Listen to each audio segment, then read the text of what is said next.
guys, welcome to my channel, Diana Loves Colors, and thank you for coming to see this video.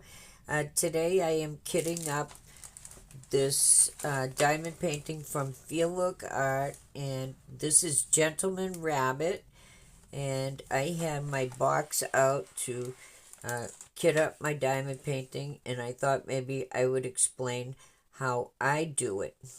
So, first of all, I had all of my bags with the numbers on them from 1 to 46. So, keeping those in order, I cut them up and put them into their boxes by these DMC codes and by the symbol next to it. And wrote that on the box, poured them in. I put a little piece of dryer sheet in each box because they were awfully staticky due to the cold weather here. It is no reflection on Feelook's drills because these drills are really, really beautiful, so sparkly, all resin, very faceted. They're really beautiful, and for me, I don't really mind if they are acrylic or they're resin, but I do always want them to be faceted and sparkly, and that's just my preference. So after I had all of my boxes filled with all of the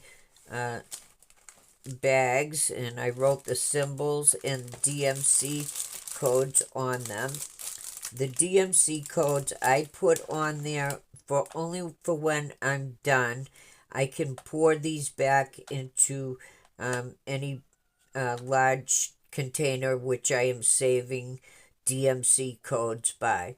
I usually don't save many of my drills anymore. I have a big collection of every single one of the DMC codes from just diamond painting for a long time. So I don't need to keep keeping extra and extra unless I come across one that I don't have for some reason, or sometimes I'll send one to somebody that they might be missing that they need to finish their diamond painting with.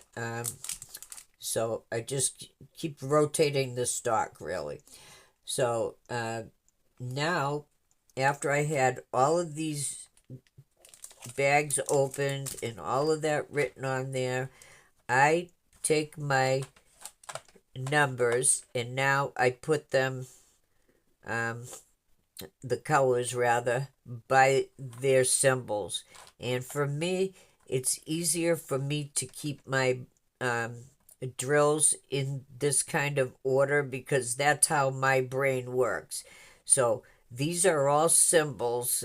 You might just think they're numbers, but they're not. These are the symbols for these colors there because they used numbers, alpha letters, and then a number of symbols on here.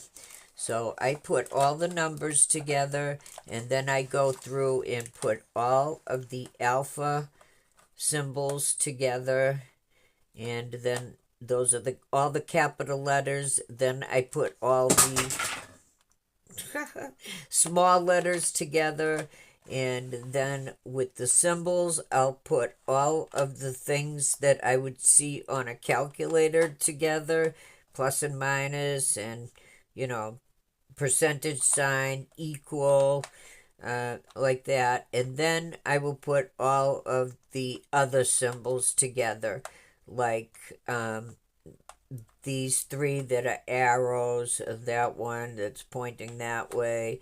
Then you just sometimes have some weird ones, like this one that looks like a nuclear sign. There's a moon.